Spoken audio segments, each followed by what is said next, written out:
Hey, thanks for being interested in the story of how discovering my purpose got its start. If you read my blog about how I found purpose, you know that after working on the same job for nearly 20 years, I wanted to make the leap to find my purpose. Around the same time I was getting an itch to do something new, Kripalu was promoting the Certificate in Positive Psychology, which is also called CIP. This class was a big commitment of both time and money, so I probably played with the idea for a year or so before making the leap. If you're not familiar with positive psychology, it's the study of how human beings thrive. When I took CIP in 2015 and 2016, it was a year-long class, including 2 week-long immersions. Their new version has been streamlined a bit, so it runs a little shorter now. CIP was co-created between Dr. Tal Ben-Shahar and Megan McDonough. Tal is a Harvard-trained psychologist. He used his extensive knowledge of positive psychology to build out the content for this class. Megan used her creative genius to frame the learning experience. The thing that I loved about the class is it provided a sampling of the many different things that help us thrive. Growing strong relationships, mindfulness, increasing resilience, shifting your perspective, and more. It was a true smorgasbord experience. Of all the things we studied, purpose was the thing that resonated most with me.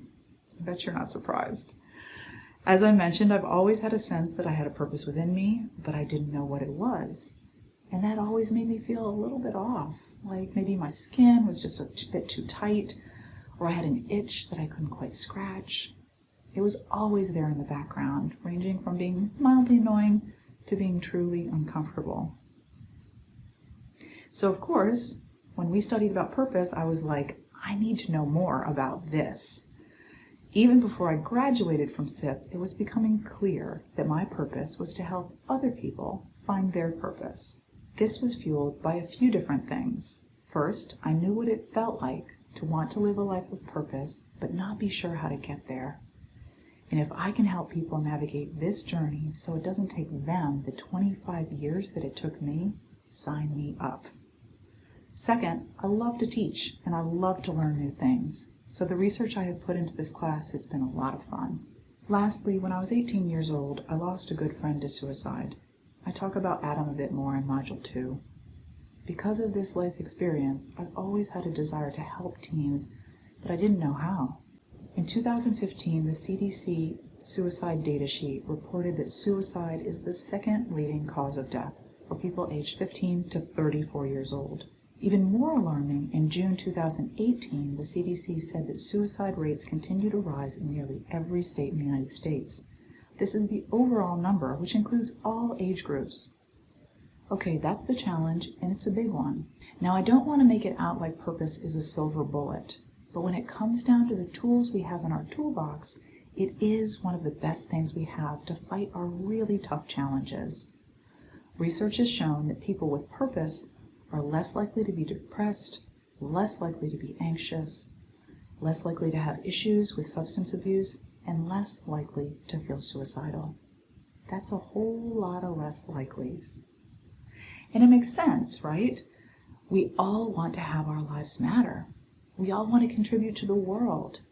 When we have purpose, it gives us a way to do this, and it grounds us emotionally. It gives our days meaning. I graduated from CIP in October of 2016, and we held our first board meeting for discovering my purpose just 1 month later. I was like, it's taken me 25 years to get here, so let's get going already.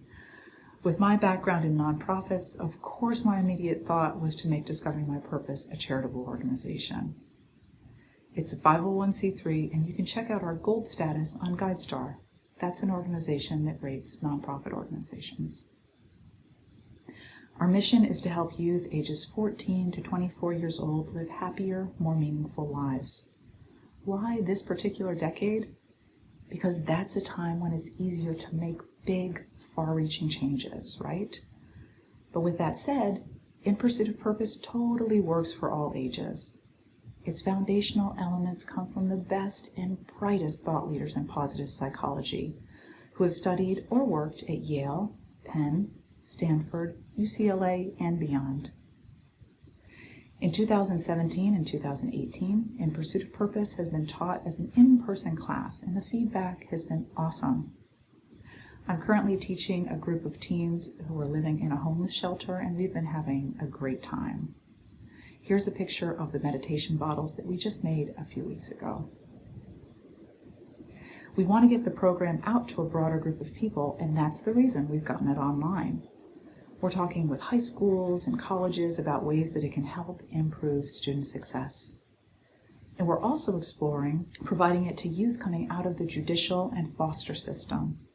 If you have ideas for where it could benefit people, please talk to us. We have a pool of sponsorship dollars, thanks to purchases of the class. So depending on the opportunity, we might be able to offer the program at a discounted rate or for free.